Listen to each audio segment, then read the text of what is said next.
അപ്പോൾ ഇത് ministry of ഹെൽത്തിൻ്റെ ഡയറക്റ്റ് വെബ്സൈറ്റ് ആണ്. നമ്മൾ ഈ ജോബ് അപ്ലൈ ചെയ്യേണ്ട ഡയറക്റ്റ് വെബ്സൈറ്റ് മിനിസ്ട്രി ഓഫ് ഹെൽത്തിൻ്റെ ഒഫീഷ്യൽ വെബ്സൈറ്റ് ത്രൂ മാത്രമേ നമുക്കിത് അപ്ലൈ ചെയ്യാൻ കഴിയുള്ളൂ. തേർഡ് പാർട്ടി വെബ്സൈറ്റ് വഴിയോ ഇല്ലെങ്കിൽ വേറെ ഏജൻസി വഴിയോ ഒന്നും നമുക്കിത് അപ്ലൈ ചെയ്യാൻ കഴിയത്തില്ല.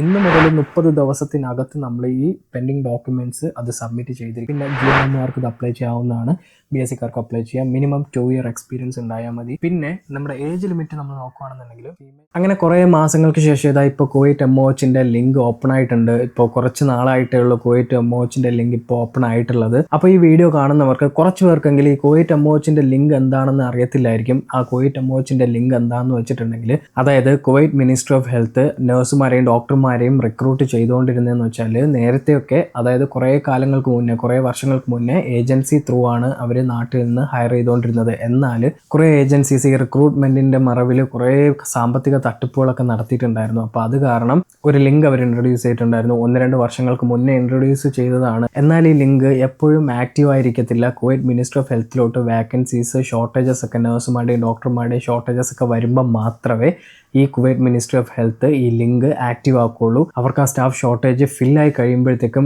അഗെയിൻ അവർ ഈ ലിങ്ക് ഡീആക്ടിവേറ്റ് ചെയ്യുന്നതായിരിക്കും. ഞാൻ ഈ ലിങ്ക് എൻ്റെ ഡിസ്ക്രിപ്ഷനിൽ കൊടുക്കുന്നുണ്ടാവും. നിങ്ങൾ ഈ ലിങ്ക് കയറിയിട്ട് അപ്ലൈ ചെയ്യേണ്ടതാണ് കേട്ടോ. അതിന് മുന്നേ ഈ ലിങ്ക് വഴി എങ്ങനെയാണ് അപ്ലൈ ചെയ്യേണ്ടതെന്ന് ഞാൻ ഡീറ്റെയിൽ ആയിട്ട് ഈ വീഡിയോയ്ക്കകത്ത് പറയുന്നുണ്ട്. അതിനോടൊപ്പം തന്നെ Kuwait ministry of health job എന്ന് കേൾക്കുമ്പോൾ തന്നെ നിങ്ങളുടെ മനസ്സിൽ കുറേ സംശയങ്ങൾ വന്നിട്ടുണ്ടാവും. എത്ര എക്സ്പീരിയൻസ് വേണം, ഏജ് ലിമിറ്റ് എത്രയാണ്, GNMന് അപ്ലൈ ചെയ്യാൻ പറ്റുമോ, ഇതിന് ഇങ്ങനെയൊക്കെ കുറേ സംശയങ്ങൾ നിങ്ങൾക്ക് മനസ്സിൽ തോന്നിയിട്ടുണ്ടാവും. അപ്പോൾ ഈ സംശയങ്ങളെല്ലാം ഞാൻ ഈ വീഡിയോയിൽ പറയുന്നതായിരിക്കും. അതുപോലെ തന്നെ ഇത് നല്ല ഈസി ആയിട്ട് നിങ്ങൾക്ക് എങ്ങനെ അപ്ലൈ ചെയ്യാൻ കഴിയും എന്നും ഞാൻ എക്സ്പ്ലെയിൻ ചെയ്യുന്നതായിരിക്കും. അപ്പോൾ നമുക്ക് എങ്ങനെയാണ് അപ്ലൈ ചെയ്യേണ്ടതെന്ന് നോക്കാം. ആദ്യം നിങ്ങൾ ചെയ്യേണ്ടതെന്ന് വെച്ചാൽ, നിങ്ങൾ ആ ലിങ്ക് ക്ലിക്ക് ചെയ്യുമ്പോഴത്തേക്കും ഇങ്ങനെ ഒരു ഇൻ്റർഫേസ് ആയിരിക്കും വരിക കേട്ടോ.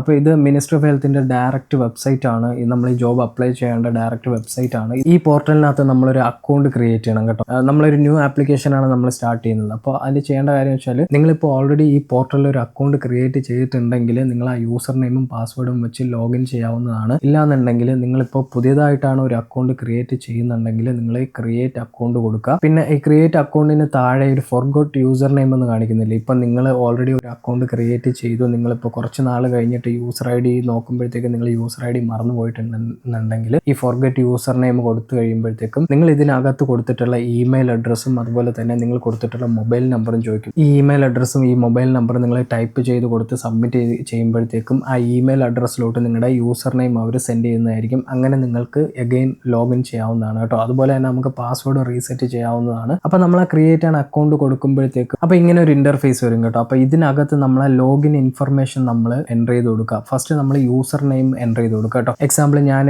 യൂസർ നെയിമായിട്ട് അജിനെന്ന് പേര് ടൈപ്പ് ചെയ്ത് കൊടുക്കുമ്പോഴത്തേക്കും ചിലപ്പോൾ യൂസർ നെയിം ഓൾറെഡി എക്സിസ്റ്റ് എന്ന് കാണിക്കും. അപ്പോൾ നിങ്ങൾ എന്ത് ചെയ്യേണ്ടതെന്ന് വെച്ചാൽ, യൂസർ നെയിം ഓൾറെഡി എക്സിസ്റ്റ് എന്ന് പറയുമ്പോൾ അജിനെന്ന് പേരുള്ള വേറൊരാൾ ഇത് ഓൾറെഡി ഇതിന് മുന്നേ അപ്ലൈ ചെയ്തിട്ടുണ്ട്. ഒന്നുകിൽ എൻ്റെ ഫുൾ നെയിം കംപ്ലീറ്റ് ആയിട്ട് എഴുതുക, എന്നിട്ടും ആ ഫുൾ നെയിം കംപ്ലീറ്റ് ആയിട്ട് എഴുതിയിട്ടും യൂസർ നെയിം ഓൾറെഡി എക്സിസ്റ്റ് എന്ന് കാണിക്കുന്നുണ്ടെങ്കിൽ നിങ്ങൾ അതിൻ്റെ കൂടിയിട്ട് ഒരു എന്തെങ്കിലും നമ്പേഴ്സ് 1 1 2 3 അങ്ങനെ എന്തെങ്കിലും ഒരു നമ്പേഴ്സ് നിങ്ങൾ അടിച്ചു കൊടുക്കുമ്പോഴത്തേക്കും അത് റെഡി ആവുന്നതാണ് കേട്ടോ. പിന്നെ പ്രത്യേകിച്ച് ശ്രദ്ധിക്കുക, നിങ്ങൾ ഇതിനകത്ത് സ്പേസോ സിമ്പിളോ ഒന്നും ഇടാൻ പാടില്ല. പിന്നെ ഈ യൂസർ നെയിം ജസ്റ്റ് നമുക്കൊന്ന് ആക്സസ് ചെയ്യാൻ വേണ്ടിയിട്ടാണ്, ഈ അക്കൗണ്ട് ആക്സസ് ചെയ്യാൻ വേണ്ടിയിട്ട് മാത്രമാണ്. അല്ലാണ്ട് ഇത് നമ്മുടെ ഒഫീഷ്യൽ ഡീറ്റെയിൽസ് നമ്മൾ കൊടുക്കുന്നതല്ല. പിന്നെ അത് കഴിഞ്ഞതിന് ശേഷം നമ്മൾ ഈ പാസ്വേഡ്, നല്ലൊരു സ്ട്രോങ് പാസ്വേഡ് നമ്മൾ കൊടുക്കുക. പാസ്വേഡ് കൺഫേമും ചെയ്ത് കഴിയുമ്പോഴത്തേക്കും നെക്സ്റ്റ് താഴോട്ട് വരുമ്പോഴത്തേക്കും യൂസർ പ്രൊഫഷൻ എന്ന് ചോദിക്കും. അപ്പോൾ യൂസർ പ്രൊഫഷനടുത്ത് 2 ഓപ്ഷൻ കാണിക്കും. നമ്മുടെ നേഴ്സും ഡോക്ടേഴ്സും കാണിക്കും. നമ്മൾ നേഴ്സ് തിരഞ്ഞെടുക്കുക. അതുപോലെ തന്നെ യൂസർ പ്രൊഫഷൻ സബ് ടൈപ്പ്, അതും നമ്മൾ നേഴ്സ് എന്ന് തിരഞ്ഞെടുക്കുക കേട്ടോ. ഐഡൻറ്റിറ്റി ഇൻഫർമേഷൻ ആണ്. ഐഡൻറ്റിറ്റി ഇൻഫർമേഷനിൽ ഐഡൻറ്റിറ്റിയിൽ നമ്മൾ പാസ്പോർട്ട് സെലക്ട് ചെയ്യുക. കറക്റ്റായിട്ട് ഇപ്പുറത്ത് പാസ്പോർട്ട് ഐഡൻറ്റിറ്റി നമ്പറിൽ നമ്മുടെ പാസ്പോർട്ട് നമ്പർ ടൈപ്പ് ചെയ്ത് കൊടുക്കുക. അത് കഴിഞ്ഞതിന് ശേഷം നമ്മൾ കോൺടാക്റ്റ് ഇൻഫർമേഷൻ ആണ് കൊടുക്കേണ്ടത്. അതായത് നമ്മുടെ മൊബൈൽ നമ്പർ ടൈപ്പ് ചെയ്ത് കൊടുക്കുക. ഇതാണ് ഏറ്റവും ഇമ്പോർട്ടൻ്റ് ആയിട്ടുള്ള കാര്യം കേട്ടോ. കാരണം നമ്മുടെ പാസ്വേഡ് റീസെറ്റ് ചെയ്യാനോ ഇല്ലെങ്കിൽ നമ്മുടെ യൂസർ നെയിം മറന്നു പോയിട്ടുണ്ട് അത് നമുക്ക് കിട്ടാൻ വേണ്ടിയിട്ട് നോക്കുകയാണെന്നുണ്ടെങ്കിൽ ഇത് നമ്മൾ കറക്റ്റായിട്ട് കൊടുത്താൽ മാത്രമേ നമുക്ക് കിട്ടത്തുള്ളൂ. നമ്മൾ ആക്റ്റീവ് ആയിരിക്കുന്ന മൊബൈൽ നമ്പർ, ഇമെയിൽ അഡ്രസ്സും കറക്റ്റായിട്ട് നമ്മൾ എൻ്റർ ചെയ്ത് കൊടുക്കുക കേട്ടോ. മൊബൈൽ നമ്പർ നമ്മൾ ടൈപ്പ് ചെയ്ത് കൊടുത്തിട്ട് അത് കൺഫേം ചെയ്യുക. അത് കഴിഞ്ഞിട്ട് നമ്മുടെ ഇമെയിൽ അഡ്രസ്സും ടൈപ്പ് ചെയ്ത് കൊടുക്കുക കേട്ടോ. അത് കഴിഞ്ഞതിന് ശേഷം നമ്മൾ സേവ് ചെയ്തതിന് ശേഷം, സേവ് ചെയ്യുമ്പോഴത്തേക്കും നമുക്ക് ഇങ്ങനെ ഒരു ഇൻ്റർഫേസ് ഇൻ്റർഫേസ് വരും കേട്ടോ. ഇതിനകത്ത് നമ്മുടെ പേഴ്സണൽ ഡീറ്റെയിൽസ് നമ്മൾ എൻ്റർ ചെയ്ത് കൊടുക്കുക കേട്ടോ. നമ്മളെ ഫസ്റ്റ് നെയിം, അപ്പോൾ ഫസ്റ്റ് നെയിമും ലാസ്റ്റ് നെയിം, മിഡിൽ നെയിം ഉള്ളവർക്ക് മിഡിൽ നെയിമും കൂടി എൻ്റർ ചെയ്ത് കൊടുക്കാം. അത് കഴിഞ്ഞതിന് ശേഷം പിന്നെ സിവിൽ ഐ ഡി ഒന്നും നമുക്കില്ല, പിന്നെ MOE സെക്യൂരിറ്റി നമ്പർ ഇല്ല, പിന്നെ നാഷണാലിറ്റി ഇന്ത്യ കൊടുക്കുക, പിന്നെ ജെൻഡർ മെയിൽ കൊടുക്കുക. അത് കഴിഞ്ഞിട്ട് നമ്മൾ ചെയ്യണമെന്ന് വെച്ചാൽ ഫസ്റ്റ് നെയിം ഇൻ അറബിക്കിൽ നമ്മൾ ടൈപ്പ് ചെയ്ത് കൊടുക്കുക. ഇത് മസ്റ്റ് മാൻഡേറ്ററി ആണ് കേട്ടോ. അത് നമ്മൾ ഉറപ്പായിട്ടും ചെയ്ത് കൊടുക്കുക. ഇത് ഈസിയാണ്. എങ്ങനെയാണെന്ന് വെച്ചിട്ടുണ്ടെങ്കിൽ നമ്മൾ ഗൂഗിൾ ട്രാൻസ്ലേഷനിൽ പോയതിനു ശേഷം ഇംഗ്ലീഷ് അറബിക് അത് ആ ഓപ്ഷൻ സെലക്ട് ചെയ്തതിന് ശേഷം നമ്മുടെ ഇംഗ്ലീഷിൽ നമ്മുടെ നെയിം ടൈപ്പ് ചെയ്യുമ്പോഴത്തേക്ക് ഓട്ടോമാറ്റിക്കായിട്ട് ഇത് അറബിക്കിലോട്ട് വരും. കോപ്പി ചെയ്ത് പേസ്റ്റ് ചെയ്താൽ മതി. അതുപോലെ തന്നെ നമ്മൾ ഫസ്റ്റ് നെയിമും ലാസ്റ്റ് നെയിമും അതുപോലെ തന്നെ ചെയ്യണം. പിന്നെ അതുപോലെ തന്നെ നമ്മുടെ പാസ്പോർട്ട് നമ്പറൊക്കെ കറക്റ്റായിട്ട് എൻ്റർ ചെയ്ത് കൊടുക്കുക. പിന്നെ നമ്മുടെ ഡേറ്റ് ഓഫ് ബർത്ത്, നമ്മുടെ അഡ്രസ്സ്, നമ്മുടെ നാട്ടിലെ അഡ്രസ്സ്, പാസ്പോർട്ടിൽ ഏതാണോ അഡ്രസ്സ് ഉള്ളത് അത് തന്നെ കൊടുക്കുക. നമ്മുടെ കൺട്രി ഓഫ് ഒറിജിൻ കൊടുക്കുക.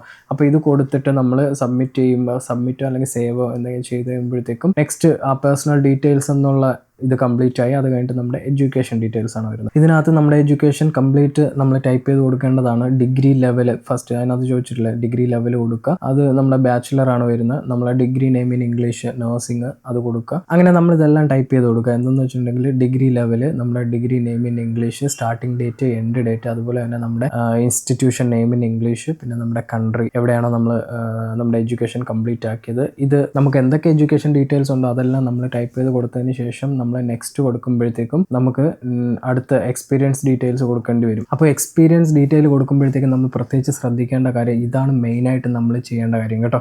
നമുക്ക് എവിടെയൊക്കെ എക്സ്പീരിയൻസ് ഉണ്ടോ അതെല്ലാം ഇതിനകത്ത് ആഡ് ചെയ്യണം. കാരണം എന്തെന്ന് വെച്ചിട്ടുണ്ടെങ്കിൽ ഇതനുസരിച്ചായിരിക്കും നിങ്ങളുടെ സാലറി എത്രയാണ്. നിങ്ങൾക്കിപ്പോൾ എക്സ്പീരിയൻസ് കൂടുതലാണെങ്കിൽ അതനുസരിച്ചുള്ള സാലറി കിട്ടണമെന്നുണ്ടെങ്കിൽ ഇത് ഉറപ്പായിട്ടും നിങ്ങളുടെ എക്സ്പീരിയൻസ് അല്ല. നിങ്ങൾക്കിപ്പോൾ 10 വർഷത്തെ എക്സ്പീരിയൻസ് ഉണ്ടോ, നിങ്ങൾക്ക് 15 വർഷത്തെ എക്സ്പീരിയൻസ് ഉണ്ടോ, ഇതെല്ലാം നിങ്ങൾ ഇതിനകത്ത് അപ്ലൈ ചെയ്യേണ്ടതാണ് കേട്ടോ. എൻ്റർ ചെയ്ത് കൊടുക്കുക കേട്ടോ. പിന്നെ പ്രത്യേകിച്ച് ഒരു കാര്യം ശ്രദ്ധിക്കണമെന്ന് വെച്ചാൽ നിങ്ങളിപ്പോൾ എത്ര എക്സ്പീരിയൻസ് ഡീറ്റെയിൽസ് ഇതിനകത്ത് കൊടുക്കുന്നുണ്ടോ അതിൻ്റെ ഡോക്യുമെൻ്റ്, അതായത് ആ എക്സ്പീരിയൻസ് സർട്ടിഫിക്കറ്റ് നെക്സ്റ്റ് പേജിൽ നമ്മൾ അപ്ലോഡ് ചെയ്യേണ്ടതായിട്ടുണ്ട്. അതുകൊണ്ട് അതൊക്കെ കറക്റ്റായിട്ട് നമ്മൾ എൻ്റർ ചെയ്ത് കൊടുക്കുക കേട്ടോ. ഇതിനകത്ത് നമ്മൾ വർക്ക് പ്ലേസ് നെയിം, അതായത് ഏത് ഹോസ്പിറ്റലാണോ എവിടെയാണോ വർക്ക് ചെയ്തത് അത്, പിന്നെ country of work place India, പിന്നെ വർക്ക് സ്റ്റാർട്ടിംഗ് ഡേറ്റ്, പിന്നെ എൻഡ് ഡേറ്റ്. പിന്നെ ഇതിലൊരു കാര്യം എന്ന് വെച്ചാൽ നിങ്ങൾക്കിപ്പോൾ ഒരു സംശയം ഉണ്ടാവും, അപ്പോൾ ഞാനിപ്പോൾ കറൻ്റ് വർക്ക് ചെയ്യുന്നുണ്ട്, അപ്പോൾ ഞാൻ എൻഡ് ഡേറ്റ് ഏതാണ് വെക്കേണ്ടത്. നിങ്ങൾ അതായത് എന്നാണ് നിങ്ങൾ ഈ ആപ്ലിക്കേഷൻ രജിസ്റ്റർ ചെയ്യുന്നത് ആ ഡേറ്റ് നിങ്ങൾ കൊടുക്കുക കേട്ടോ. അതാണ് നിങ്ങളുടെ കറണ്ട് വർക്കിംഗ് ഡേറ്റ്. നിങ്ങൾ ഡെസിഗ്നേഷൻ പൊസിഷൻ കൊടുക്കുക, വർക്ക് എക്സ്പീരിയൻസ് സമ്മറി, ഇതെല്ലാം നിങ്ങൾ കറക്റ്റായിട്ട് എൻ്റർ ചെയ്ത് കൊടുക്കുക. ഇതെല്ലാം കറക്റ്റായിട്ട് എൻ്റർ ചെയ്ത് കൊടുക്കുക. എല്ലാം ഇതിപ്പോൾ ഒരു എക്സ്പീരിയൻസ് ആണ്. നിങ്ങൾക്കിപ്പോൾ ഒരു 3-4 ഹോസ്പിറ്റൽ എക്സ്പീരിയൻസ് ഉണ്ടെങ്കിൽ അതെല്ലാം ആഡ് ചെയ്ത് ഇങ്ങനെ കൊടുക്കുക കേട്ടോ. അത് കഴിഞ്ഞതിന് ശേഷം നമ്മൾ നെക്സ്റ്റ് കൊടുക്കുമ്പോഴത്തേക്കും ഇതിനകത്ത് നമ്മുടെ യൂസർ പ്രൊഫഷൻ എന്ന് കാണിക്കുന്നുണ്ടല്ലേ, അപ്പോൾ അത് നഴ്സിംഗ് കൊടുക്കുക. അത് കഴിഞ്ഞതിന് ശേഷം നമ്മുടെ യൂസർ പ്രൊഫഷൻ സബ് ടൈപ്പ് അതും നഴ്സ് എന്ന് കൊടുക്കുക. പിന്നെ institution name minister of health എന്ന് കൊടുക്കുക. അതുപോലെ തന്നെ പിന്നെ റിക്വയർഡ് പൊസിഷൻ അത് നഴ്സ് എന്ന് കൊടുക്കുക. ബാലൻസ് കാണിക്കുന്ന കോളം നമ്മൾ കൊടുക്കേണ്ടതായിട്ടില്ല. പിന്നെ അടുത്ത് കാണിക്കുന്നതാണ് മെയിനായിട്ട് ചെയ്യേണ്ട കാര്യം, നമ്മുടെ ഡോക്യുമെന്റ് അപ്ലോഡ് ചെയ്യണം കേട്ടോ. ഈ ഡോക്യുമെന്റ് നമ്മൾ അപ്ലോഡ് ചെയ്യുമ്പോഴത്തേക്കും പ്രത്യേകിച്ച് ശ്രദ്ധിക്കുക, PDF ആയിട്ടാണ് നമ്മൾ ഈ ഡോക്യുമെന്റ്സ് ഒക്കെ അപ്ലോഡ് ചെയ്യേണ്ടത്. ക്ലിയർ ആയിട്ട് നമ്മൾ സ്കാൻ ചെയ്ത് PDF ആയിട്ട് ആ ഫയൽ നമ്മൾ ഇതിനകത്ത് അപ്ലോഡ് ചെയ്യാം കേട്ടോ. പിന്നെ ഒരു കാര്യം ശ്രദ്ധിക്കേണ്ടത് 2 MB താഴെ ആയിരിക്കണം നമ്മുടെ ഈ PDF ഡോക്യുമെന്റിന്റെ സൈസ് വരേണ്ടത്. 2 MB ആയാലും കുഴപ്പമില്ല, 2 MB താഴെ ആയാലും കുഴപ്പമില്ല, അത് പ്രത്യേകിച്ച് ശ്രദ്ധിക്കുക. പിന്നെ ഇതിനകത്ത് പാസ്പോർട്ട് സൈസ് ഫോട്ടോ മാത്രം JPG ഫോർമാറ്റിലാണ്, അതാണ് ഞാനത് എടുത്ത് പറയുന്നത്. ബാലൻസ് എല്ലാം നമ്മൾ PDF ഫോർമാറ്റിൽ 2 MB താഴെ ആയിരിക്കണം കേട്ടോ. അപ്പോൾ ഇതെല്ലാം നമ്മൾ അപ്ലോഡ് ചെയ്യുമ്പോഴത്തേക്കും ഇങ്ങനെ ടിക്ക് മാർക്ക് വന്നിട്ടുണ്ടാവും. അത് കഴിഞ്ഞിട്ട് നമ്മൾ ഡോക്യുമെൻ്റ് എല്ലാം കറക്റ്റായിട്ട് നമ്മൾ അപ്ലോഡ് ചെയ്ത് കൊടുത്ത് അതെല്ലാം സബ്മിറ്റ് ചെയ്ത് സേവ് ചെയ്യുമ്പോഴത്തേക്കും നമുക്ക് ഇങ്ങനെ ഒരു ഇൻ്റർഫേസ് ആയിരിക്കും വരിക. ഇതാണ് നമ്മുടെ മെയിൻ ഡാഷ്ബോർഡ്. അപ്പോൾ ഇതിനകത്ത് ആദ്യം കാണിക്കുന്നത് വെച്ചാൽ നമ്മുടെ വെൽക്കം, നമ്മുടെ നെയിം ഉണ്ടാവും. അതുപോലെ തന്നെ അത് കഴിഞ്ഞിട്ട് apply for A new job, ഇത് നമ്മൾ ഓൾറെഡി ഇപ്പോൾ ജസ്റ്റ് നൗ നമ്മൾ അപ്ലൈ ചെയ്തിട്ടുണ്ട്. അപ്പോൾ അത് ഒന്നും നമുക്കിനി ചെയ്യാൻ കഴിയത്തില്ല. പിന്നെ നമുക്ക് വ്യൂ ആപ്ലിക്കേഷൻ ഓപ്ഷൻ നമ്മൾ ക്ലിക്ക് ചെയ്യുമ്പോഴത്തേക്കും നമുക്ക് ഇതുപോലൊരു ഇൻ്റർഫേസ് വരും. ഇതിനകത്ത് നമ്മുടെ ആപ്ലിക്കേഷൻ നമ്മളിപ്പോൾ ക്രിയേറ്റ് ചെയ്തില്ലായിരുന്നു, അപ്പോൾ അത് കാണിക്കും. ഇതിനകത്ത് നമ്മുടെ PJ4643 പിന്നെ ലാസ്റ്റ് MOH എന്ന് പറഞ്ഞൊരു നമ്പർ കാണിക്കുന്നില്ല, അപ്പോൾ അതാണ് നമ്മുടെ ആപ്ലിക്കേഷൻ റെഫറൻസ് നമ്പർ. പിന്നെ ഇതെല്ലാം കാണിക്കും നമ്മൾ എന്തൊക്കെയാണോ ടൈപ്പ് ചെയ്ത് കൊടുത്തിട്ടുള്ളത്, യൂസർ പ്രൊഫഷൻ, അങ്ങനെ nurse, minister of health nurse, അതെല്ലാം നമ്മുടെ കറണ്ട് സ്റ്റേറ്റസ് എന്താണ്, അതുപോലെ തന്നെ റിമാർക്സ് എല്ലാം നമുക്ക് ഇതിനകത്ത് കാണാവുന്നതാണ് കേട്ടോ. ഈ വ്യൂ ആപ്ലിക്കേഷനിൽ നമുക്ക് ഇതാണ് കാണാൻ പറ്റുക, അതായത് നമ്മുടെ ആപ്ലിക്കേഷൻ നമുക്ക് കാണാൻ കഴിയും, അതിൻ്റെ സ്റ്റേറ്റസ് എന്താണെന്ന് നമുക്ക് നോക്കാൻ കഴിയും. അതാണ് ഈ വ്യൂ ആപ്ലിക്കേഷൻ. പിന്നെ ഈ pending documents and re upload documents എന്ന് കാണിക്കുന്നില്ലേ. അപ്പോൾ ഇതിനകത്ത് ഇപ്പം നമ്മൾ എന്തെങ്കിലും ഡോക്യുമെൻറ്റ്സ് നമ്മൾ ഓൾറെഡി കുറേ ഡോക്യുമെൻറ്റ്സ് അപ്ലോഡ് ചെയ്ത് കൊടുത്തിട്ടുണ്ട്. അപ്പോൾ എന്തെങ്കിലും പെൻഡിങ് ഡോക്യുമെൻറ്റ്സ് എന്തെങ്കിലും അപ്ലോഡ് ചെയ്യാനുണ്ടെങ്കിൽ ഇതിനകത്ത് വന്ന് കിടക്കും. ഈ പെൻഡിങ് ഡോക്യുമെൻറ്റ് അപ്ലോഡ്സിനകത്ത് വന്ന് കിടക്കും കേട്ടോ. അടുത്തൊരു ഓപ്ഷനാണ് സ്റ്റേറ്റസ്. ഈ സ്റ്റേറ്റസ് നമ്മുടെ ആപ്ലിക്കേഷൻ ഇപ്പോൾ കറണ്ട് സ്റ്റേറ്റസ് എന്താണെന്ന് നമുക്കതിൽ ചെക്ക് ചെയ്യാൻ കഴിയും. പിന്നെ എഡിറ്റ് പേഴ്സണൽ ഇൻഫർമേഷൻ, ആ ഓപ്ഷൻ എടുക്കുമ്പോഴത്തേക്കും നമുക്ക് ഇങ്ങനെ വരും. അതായത് ഈ പേഴ്സണൽ ഇൻഫർമേഷൻ വേറെ ഒന്നും നമുക്ക് ചേഞ്ച് ചെയ്യാൻ പറ്റത്തില്ല. നമ്മുടെ മൊബൈൽ നമ്പറും നമുക്ക് ഇമെയിൽ അഡ്രസ്സും വേണമെങ്കിൽ നമുക്ക് ചേഞ്ച് ചെയ്യാൻ കഴിയും. അപ്പോൾ ഇതാണ് എഡിറ്റ് പേഴ്സണൽ ഇൻഫർമേഷനിൽ നമുക്ക് ചെയ്യാൻ കഴിയുന്ന കാര്യം കേട്ടോ. നിങ്ങൾ മെയിനായിട്ട് ഇനി ശ്രദ്ധിക്കേണ്ട കാര്യം വെച്ചിട്ടുണ്ടെങ്കിൽ ഈ ഡാഷ്ബോർഡിന് താഴെ കുറേ ബുള്ളറ്റ് പോയിന്റിൽ കുറേ പോയിന്റ്സ് അവർ കൊടുത്തിട്ടുണ്ട്. പ്ലീസ് നോട്ട് ദ ഫോളോയിങ്സ്, അത് നമ്മൾ മസ്റ്റായിട്ട് അറിഞ്ഞിരിക്കണം കേട്ടോ. അപ്പോൾ അതിനകത്ത് പറയുന്നത് എന്താണെന്ന് വെച്ചിട്ടുണ്ടെങ്കിൽ employment applications will B received online only through Kuwait ministry of health official website. അപ്പോൾ ഫസ്റ്റ് പോയിന്റിൽ അവർ പറയുന്നത് എന്താണെന്ന് വെച്ചിട്ടുണ്ടെങ്കിൽ employment application Kuwait ministry of ഹെൽത്തിൻ്റെ ഒഫീഷ്യൽ വെബ്സൈറ്റ് ത്രൂ മാത്രമേ നമുക്കിത് അപ്ലൈ ചെയ്യാൻ കഴിയുള്ളൂ. തേർഡ് പാർട്ടി വെബ്സൈറ്റ് വഴിയോ ഇല്ലെങ്കിൽ വേറെ ഏജൻസി വഴിയോ ഒന്നും നമുക്കത് അപ്ലൈ ചെയ്യാൻ കഴിയത്തില്ല.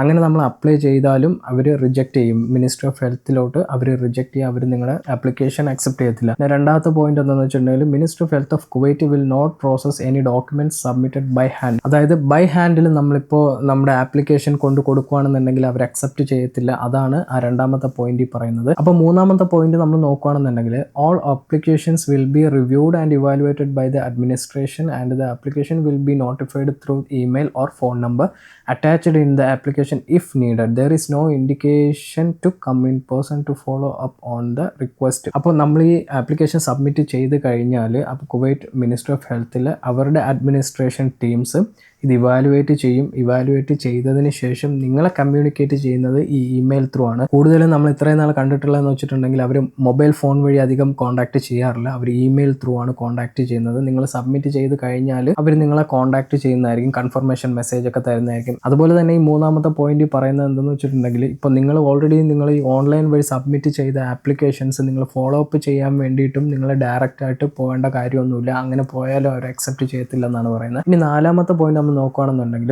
Completing this application do not ascertain that you are eligible or accepted for the job or licensing issuing. അപ്പോൾ ഇതിനകത്ത് പറയുന്നത് എന്താണെന്ന് വെച്ചിട്ടുണ്ടെങ്കിൽ ഇപ്പോൾ നമ്മൾ ഓൾറെഡി ഈ ആപ്ലിക്കേഷൻ സബ്മിറ്റ് ചെയ്തു. നമ്മളിപ്പോൾ സബ്മിറ്റ് ചെയ്തെന്ന് പറഞ്ഞിട്ട് നമുക്ക് അവർ ജോബ് 100% ഷ്യൂരിറ്റി ഒന്നും അവർ തരുന്നില്ല. റിവ്യൂ ചെയ്തതിന് ശേഷം ഇവാലുവേറ്റ് ചെയ്തതിന് ശേഷം അവരുടെ റിക്വയർമെന്റ് അനുസരിച്ച് അവരുടെ ഷോർട്ടേജ് അനുസരിച്ചിട്ട് നമ്മുടെ CV നമ്മുടെ ഡോക്യുമെന്റ് ഒക്കെ അവർക്ക് സ്യൂട്ടബിൾ ആണോ, ആ ഡിപ്പാർട്ട്മെന്റിൽ ആ ഷോർട്ടേജിന് ആപ്റ്റഡ് ആണോ എന്നൊക്കെ നോക്കിയിട്ടായിരിക്കും അവർ നിങ്ങൾക്ക് ഇമെയിലിലോട്ട് റിപ്ലൈ അയക്കുന്നത് കേട്ടോ. അപ്പോൾ നാലാമത്തെ പോയിന്റ് നമ്മൾ നോക്കുകയാണെന്നുണ്ടെങ്കിൽ incomplete or missing document should be submitted within 30 days of the application submission. Any delay will result in the application being rejected automatically. അപ്പോൾ നമ്മൾ ഈ ആപ്ലിക്കേഷൻ ഇന്നാണ് സബ്മിറ്റ് ചെയ്യുന്നത്, പക്ഷേ പെൻഡിങ് ഡോക്യുമെൻറ്റ്സ് നമ്മൾ സബ്മിറ്റ് ചെയ്യാനുണ്ട്. ഈ ഓപ്ഷനകത്ത് വന്ന് കിടപ്പുണ്ടെന്നുണ്ടെങ്കിൽ നമ്മൾ അത് 30, അതായത് ഇന്ന് മുതൽ 30 ദിവസത്തിനകത്ത് നമ്മൾ ഈ പെൻഡിങ് ഡോക്യുമെൻറ്റ്സ് അത് സബ്മിറ്റ് ചെയ്തിരിക്കണം. റീസബ്മിഷൻ നമ്മൾ ചെയ്തിരിക്കണം. 30 ദിവസത്തിനപ്പുറം പോവുകയാണെന്നുണ്ടെങ്കിൽ നമ്മുടെ ഈ ആപ്ലിക്കേഷൻ അവർ ഓട്ടോമാറ്റിക്കായിട്ട് റിജക്റ്റ് ചെയ്യുന്നതായിരിക്കും കേട്ടോ.